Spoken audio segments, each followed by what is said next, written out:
Hello everyone and welcome to another video. In this video I'm going to introduce you to Andrew Robert. As I'm sure you realise, every romance scammer has a sob story to tell. Andrew Robert is no exception, and you may need to get your tissues ready for his heartbreaking story. Andrew introduced himself to Denise. He said, "I'm very pleased to meet you. For replying and also messaging me shows you are patient and fun to be with." "That's very kind of you," said Denise. "So," he said, "do you enjoy your time spent on this messaging app?" "What's a messaging app, darling?" she said. "I'm on Facebook." "Yeah, I know. Pardon my error," he said. "I'm 76, darling," she said. "My grandson put me on the iPad. I'm not good with computer speak."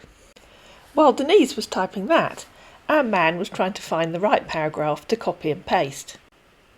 And he came up with this exacting list of qualities that he expects from his future girlfriend. No pressure then. "Let me tell you pretty about myself, and at the same time I would love to know more about you. Well, I'm searching for someone who shares the following qualities with me. Thoughtful, loving, thinks a lot of himself or what? Goal-oriented, along with sense of humour. I love to laugh and smile. I also love to read, cook and travel. My interests are many. I'm honest, intelligent, loyal, affectionate, easygoing, romantic, soft-spoken and sensual. I'm romantic, caring and much more. I'm crazy about all pets, especially dogs and cats. I love nature and I like to travel." And then, realising what Denise had said about being 76, added, "Oh, okay." "What do you enjoy reading?" asked Denise. "Romantic novels. Don't really know why," he said. "I just love reading it. So, tell me more about you, dear. It's fine if you're not ready to talk about yourself yet." "I'm not very interesting," she said. "I live in Guildford. Do you know it? It's in England. I retired about 11 years ago. I was a school dinner lady. My husband died 5 years ago." "Sorry if you're lost," he said. "You lie about the fact that you're boring, because I don't think you are." "Oh, that's very kind of you," she said. "Thank you." "I live in Washington, D.C. and I'm 36, he said. I'm a gym instructor and also travel with convoy." "I don't understand what you mean by travel with convoy," she said. "Are you a truck driver?" "LOL, no," he said. "I mean as security, like private security." "Oh, you mean like a bouncer?" she asked. "And I love it, yeah." "Are you in Cornwall guarding President Biden?" she asked. The G7 summit was taking place at the time. "LOL, no," he said. "I wish though." And then he sent her a photograph. "Meet my dog," he said. Now might be a good time to pause the video and go and get that box of tissues that I told you might need at the beginning for his heartbreaking sob story. "He's gorgeous," said Denise. "What's his name?" "Thanks," he said. "Billy." "How old is he?" asked Denise. 6 months, he said. "Oh, he's just a puppy," said Denise. "Yeah," said our man. And here comes that heartbreaking sob story. "His mum was crushed by a neighbour's car. Never knew I would cry so much for a dog." "Oh dear," said Denise. "That's sad, but at least you have your gorgeous pup." "Yeah," he said. After a bit of small talk, our man's attention turned, as scammers often do, to pictures. "Can I see a pic of you?" he asked. "If you send me your address, I can post one to you," said Denise. So he gave her his email address. "Are you on Hangouts?" he asked. "Yes, I'm on Hangouts," she said. "I meant your real address so I can send you a photo in the post." "OK," he said, "but why go through all these stress when you can easily just send it here or on Hangout? And I'm not even at home at the moment. I'm on a work trip. Can I have your Hangout ID?" I have one of those digital camera things, said Denise. I give it to Benji and he prints out my photos for me. Oh, OK, he said. Is my Hangout ID the same as my email? She asked. Yes, he said. And so they moved to Hangouts. Over on Hangouts, our man's name changed from Andrew Robert to Robert Andrew. I guess it's easy to get confused about which is your first name and which is your last name. Happens to me all the time. So, asked Andrew, who'd now become Robert, what is your plan for today? I'll probably get the 10:30 bus into town and do my shopping. I'm going to meet my friend Barbara this afternoon for tea. What are you doing? Not much, he replied. Won't you be working? I've been briefed early this morning on my plans for today. I'm to escort a businessman to a meeting and back to his home. In a few seconds, I'll tell you what he means by early this morning. That sounds really important. I don't think I'd say that's not much, she said. The meeting's about an hour and a half, so I'll be at the gym after. I said not much, because it's a half-day job. Won't you be working at the gym? I love being in the gym, so I don't like to call it work. That's nice to have a job you really like. It's nearly 9 o'clock. When do you have to go and get the businessman? I haven't made breakfast yet. Yeah, so nice, he said. 10:30 a.m. If you remember, at the start of this video, our man said he lived in Washington, D.C. 9 a.m. in the UK is 4 a.m. in Washington, D.C. He was having this conversation at about 3:45 in the morning. Talking to you at times that simply don't make sense in the area where they claim to live is often a clue that you're talking to a scammer. Denise didn't feel like disillusioning him. Denise went off to meet her friend for tea that afternoon. When she got back, our man, Andrew or Robert, said, So, are you back home? Oh, hello, she said. Yes, I'm home now. I'm just going to cook some dinner. Really? Question mark, question mark, question mark, question mark. Wow! So, what are you preparing? Question mark, question mark, question mark. Must be something delicious. Why is that so exciting? Asked Denise. Don't you know people that cook dinner? Not so, dear.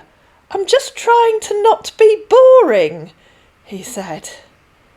Yawn. Did you have a good day at the gym? She asked. Yes, darling. Do you take classes or something? My son Ian used to go to classes at his local gym, but I can't remember what for. What about you? He asked. You're outing with your friends. I just went to see my friend. We sat in her garden and had tea and cake and talked a lot. Do you run classes? What do you do at the gym? Yes, dear, I run classes for my students, he replied. You just wish some scammers would get on with it, don't you? Don't worry, he will. We're not going to be here all day with this video. The following morning, he asked, as all scammers do, How was your night, dear? And I really need to think of some more creative answers to that, don't I? I'll work on that one. It's a lovely day here, said Denise. I've been sitting in my garden reading my book. I came inside to make tea. That's cool, he said. I'm off to work. Just to say hi to my darling. We'll text you when I reach, dear. Notice the timestamp on that. 10:48 a.m. UK time. That's 5:48 a.m. Washington DC time. I think our man's a very early riser. Our man reached the gym and sent Denise this photo of a ripped young man in the locker room. You look a bit like my oldest grandson, Jason, she said. He lives in Brighton. LOL, he replied. OK, if you say so. Why aren't you replying? A couple of hours later.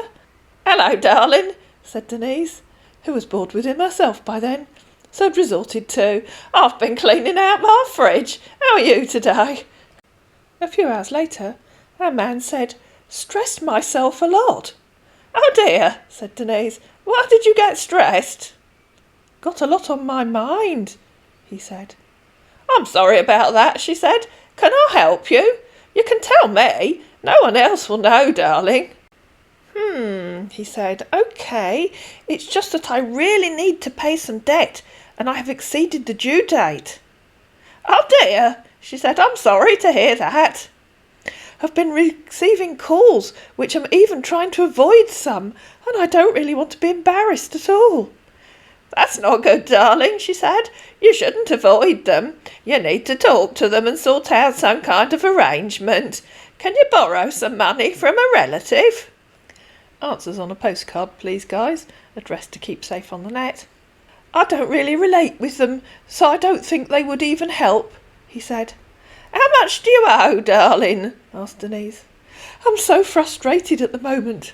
$900, with a late payment fee of $150, making it a total of $1,050. "Oh dear," she said, "you need to see if you can find some extra security jobs."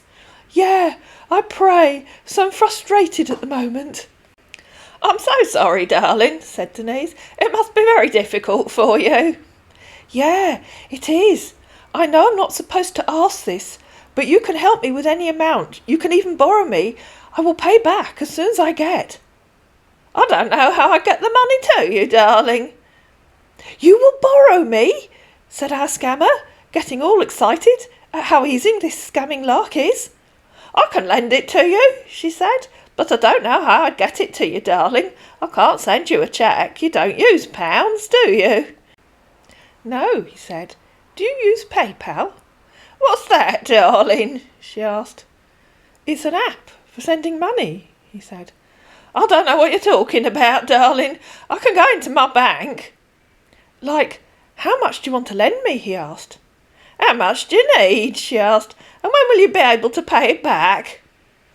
"First week of next month, if it's not too late, dear," he answered. "That's okay, darling," she said. "But how can I get the money to you? Can I send pounds to your bank account?" "No," he replied. "Can my bank send it in dollars?" she asked. "But there's a way," he said. "There's a way we change gift card for cash here in the US. "What's a gift card?" she said. "Oh, I know. You mean like what my grandsons use, Amazon or iTunes or something." "If you can get the card from store and send it to me, I will change it to cash here," he said. "I can do that when I go into Guildford tomorrow," she said. "How much can you afford to lend me?" asked our hopeful scammer. "Thanks, dear. I will really appreciate." "How much do you need?" she asked. "Like around $900, he said. "How much is that in pounds?" she asked. £650, he replied. "You can get either iTunes card or Google Play." "Okay, darling," she said. "I usually get the 10:30 bus into town in the mornings." "When you get the card, you can message me." "I will, darling," she said, lying through her teeth. "Thanks, darling. You really are a lifesaver." "You're welcome, darling. I hope it helps you," she said. The following morning, our hopeful scammer waited for Denise to get back to him. "Good morning, beauty. How was your night, dear? Hope you slept well. It seems you're busy. How are you doing? Maybe I'm disturbing you too much. I just wanted to chat with you before I leave for work." Our man's still waiting. I hope you found this video useful. If you did, please like it, please share it, please subscribe to my channel, and I'll see you again in another Keep Safe on the Net video on YouTube.